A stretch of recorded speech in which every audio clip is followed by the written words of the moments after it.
Hey, what's up, everybody? Pat here, gratefully recovering alcoholic and addict just like every day. Guys, please don't forget to subscribe, leave the video a like, drop me a comment, and by all means share it with anybody you think might get something out of it. On that, happy Friday, everybody. Oh, I love my Fridays. Not only is it my easier day of the week, but it's my home group, the meeting I have the privilege of chairing these days. I love my Friday meeting. It was nice that I got to go there Tuesday this week to see my friend Marlene speak and celebrate her birthday. I'm going to a meeting tomorrow morning where I've been invited to speak, so I'll be the guest speaker at a Saturday morning meeting, which is nice. So I'm going to be losing out on the days some of my work tomorrow, and that's okay. And then I've been invited to speak at a hospital Sunday night for an H&I commitment, and I'm thrilled about that. Like, I really like that today. Recovery comes first in my life. My meetings come first in my life. Friday is the day I look forward to. It was a fantastic meeting again today. It's my second family, my recovery family. Guys, find a good meeting. If you're in the Boston area, 66 Winthrop Street in Harvard Square behind Pinocchio's Pizza, the University Lutheran Church. We meet Monday through Friday, 12 to 1. Fantastic meeting. Everybody is always remarking how incredibly welcoming that meeting is, and it's true. People coming in and they get welcomed immediately. People take time to get to know each other. It's such a beautiful environment, and we deal with incredibly important things there, and what's going to bleed into the reading today is one thing I notice is as different as we all are, and we have, I mean, there's a huge range, social, economic, sexual identity, age, like every difference you could think of is displayed there.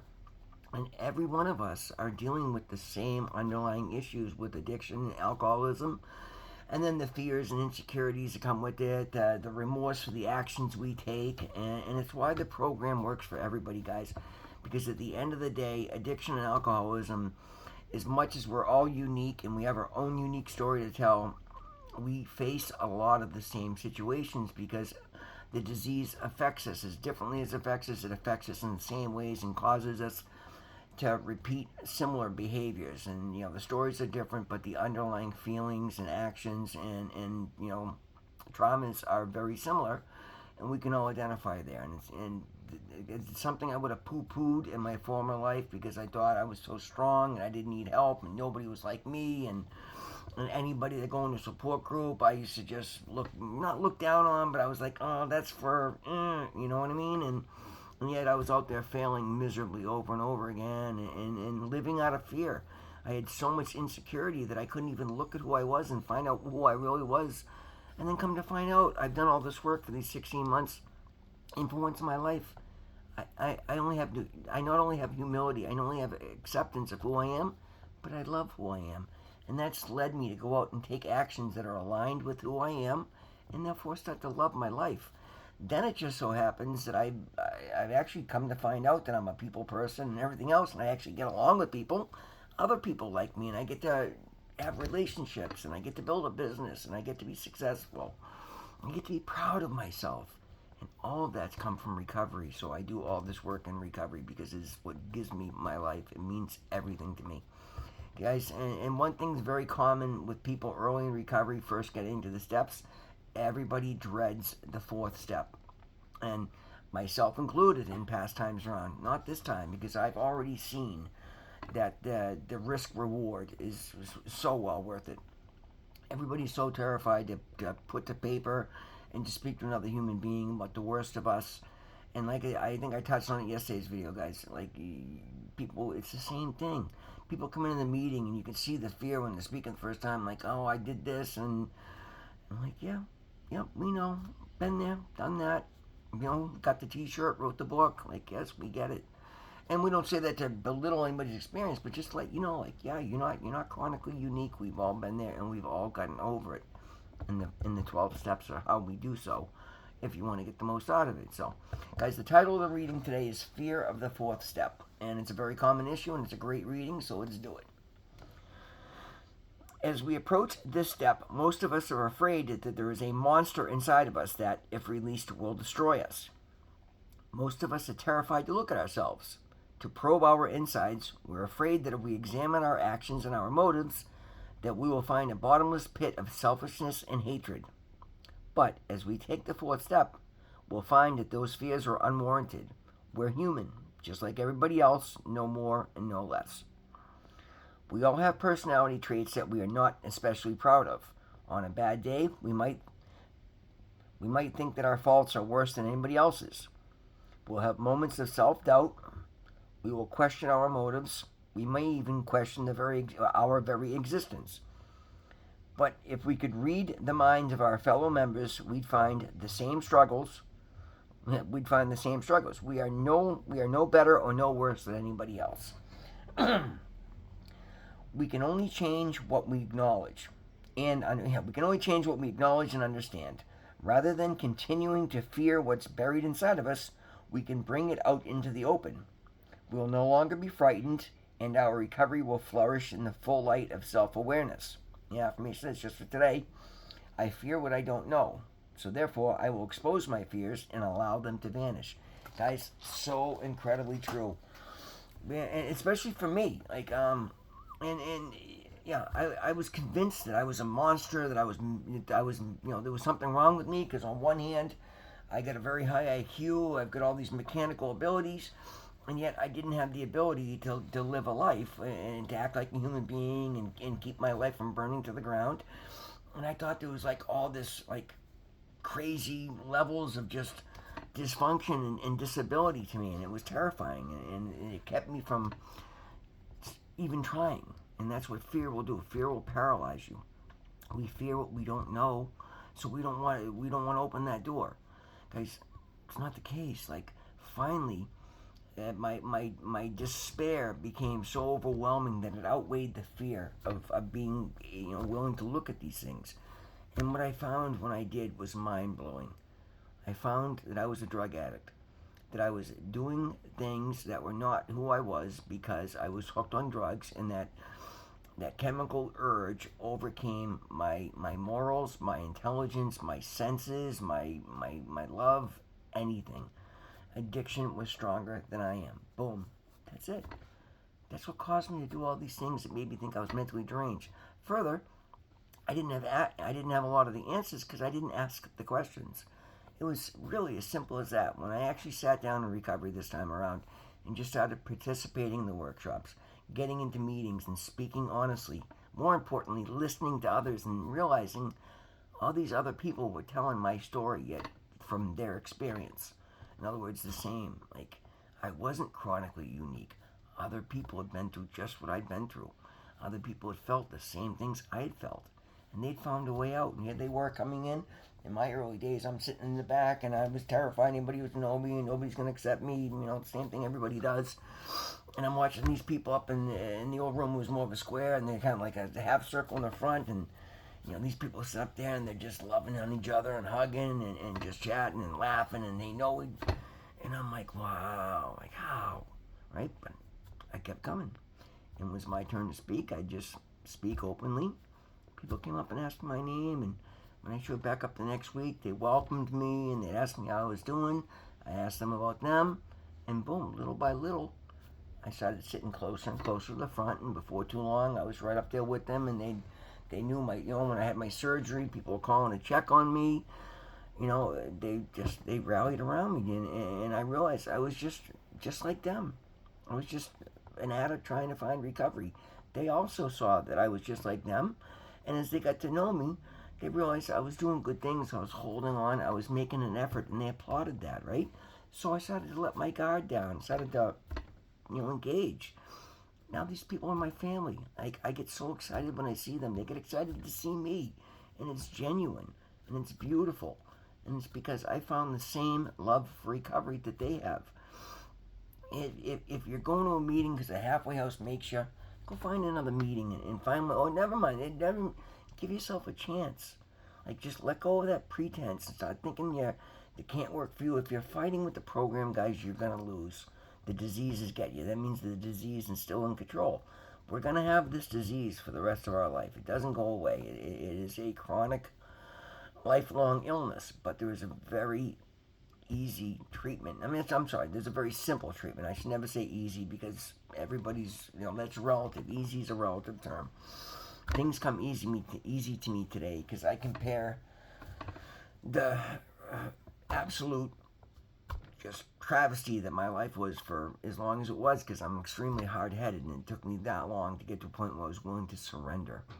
I was taking the helm. I thought I had to take control of everything, and I thought everything that mattered didn't matter, and everything that didn't matter was what I considered important, and therefore my life didn't work. Like, these are the things I've learned.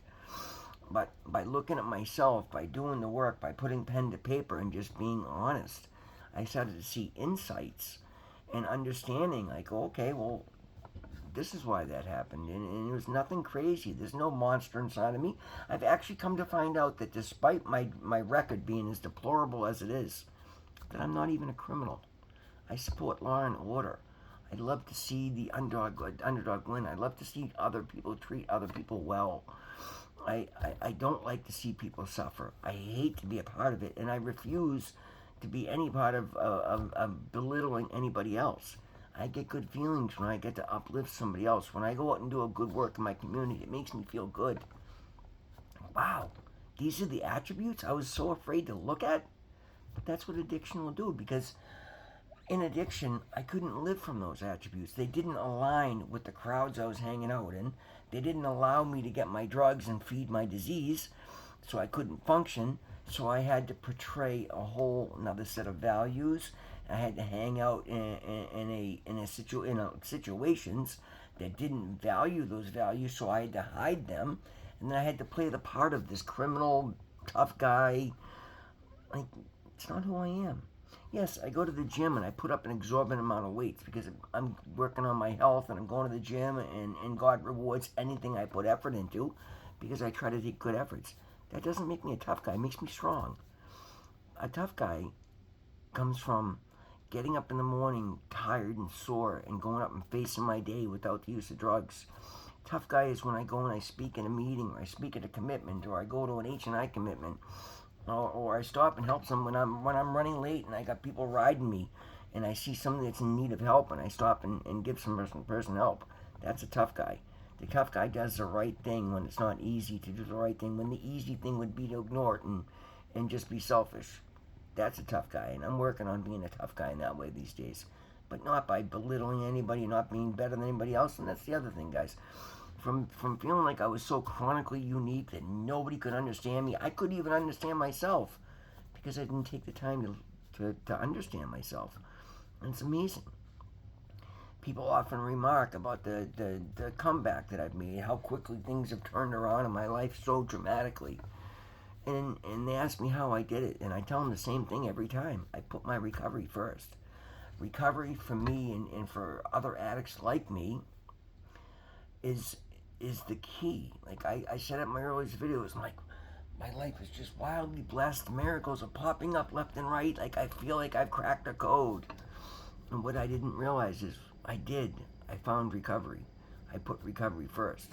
When I prayed and meditated and came up with the idea for this channel, and it was so scary and it was overwhelming, I knew. And that's the thing, guys. One thing I've learned to do is trust my intuition. Every one of us, and I'll get back to that in a second, but every one of us has an internal compass that knows when things are good and bad. It's a matter of how hard we'll work to ignore it or override it or overlook it. But we know right from wrong. We know when we're doing bad and we're doing right, unless you're a straight psychopath. Now I forgot the other point I was going to make. Oh, I'm sorry. So I knew, internally, I knew that this channel was so important, right? But then I would try to rationalize it with the way I looked at the world for so long, and I'm like, it's not going to go viral. It's recovery. It's not entertainment. I'm not a pretty girl. Like, what's... But I was looking at the wrong things. I was looking at, am I going to be rich and famous? Am I going to make money from it? No, what it was going to do, it was going to fast track me to understanding my recovery, to actually doing the internal work, because this is the way that I learn best, by putting pen to paper and then breaking it down and explaining it and living it and being incredibly introspective. From somebody that ignored everything I ever did and didn't put any value on looking at our actions. It was just, get it, get through it, move on to the next one, and never stop and look at anything. I turned my life into deep introspection, getting up and praying and meditating, journaling every day, talking about my day in prayer, doing an inventory, writing out a video and talking about my actions. What did I like? What I didn't? Where did I make a difference? What went well today? What was I proud of today? This channel has brought me to a level of introspection that is required to succeed in recovery.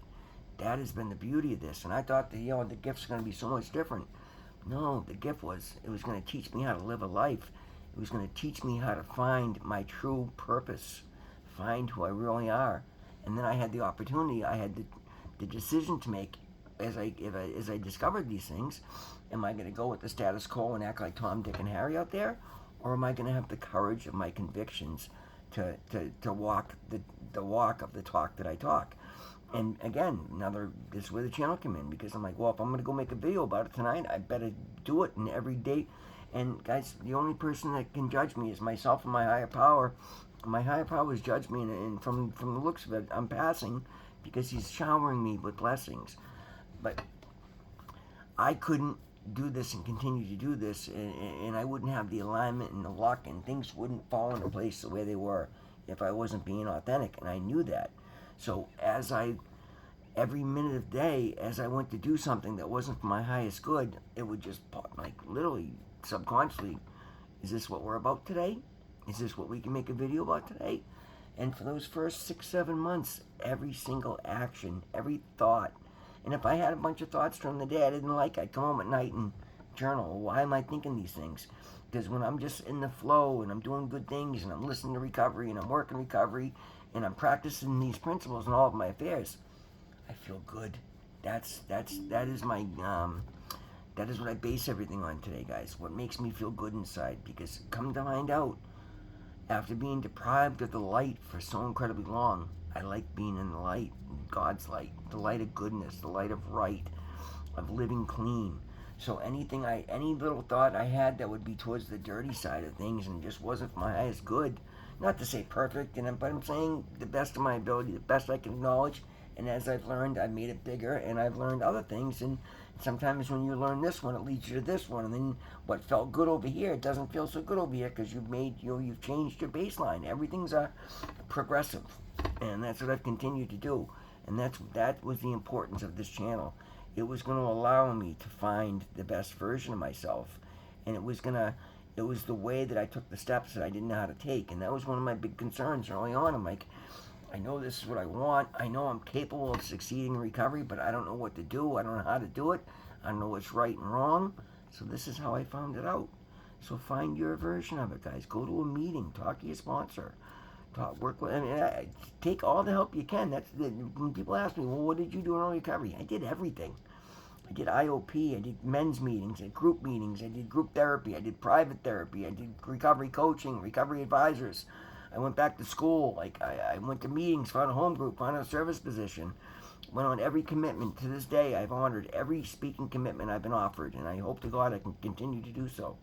And then on top of all that, I've come home every day and done my YouTube video. I work recovery in my life, and that's why things are going good for me. That's why I'm happy. That's why I have a sense of peace. So I have no fear of the fourth step, because I know I've already acknowledged everything I've done. And as I acknowledge and find more reasons, and guys, I've repressed so much for so long that I say I gotta amend that statement. I have addressed everything that I've been able to acknowledge, and as they continue to come up, I continue to go into them, because what I've found is when I do that uncomfortable work and I look at those behaviors and actions as I remember things I've done and situations are brought to my attention, I get relief from that. There's no monster. The only monster that is alive inside of me is addiction. And the only way that can affect me is if I take that first one. So I do whatever necessary to keep that monster switch shut off, which just means I don't put substances into my body in any way, shape, or form. So long as I do that, then there's no monster inside of me. All there is a God-loving, kind, compassionate, hard-working guy that wants to make my life as good as possible so that I can use an example to show others that they can too. And I'm okay with that today. I'm very okay with that today. I'm actually quite proud of that today. And that's what drives me to keep doing it. So I don't fear the fourth step today. I don't have to. So long as I'm aligned with my all-loving higher power, and from the miracles that manifest in my life I can see that I have nothing to fear. I know I'm going to deal with trials and tribulations. That's part of life. But knowing that I'm living in faith and I'm living right and God loves me, I have nothing to fear. I'm going to have what I need to get through any situation. What's to fear? Guys, that's a video for today. Happy Friday. Thank you all for so much being here with me. Always remember, God loves you. I love you. We'll see you in the next one.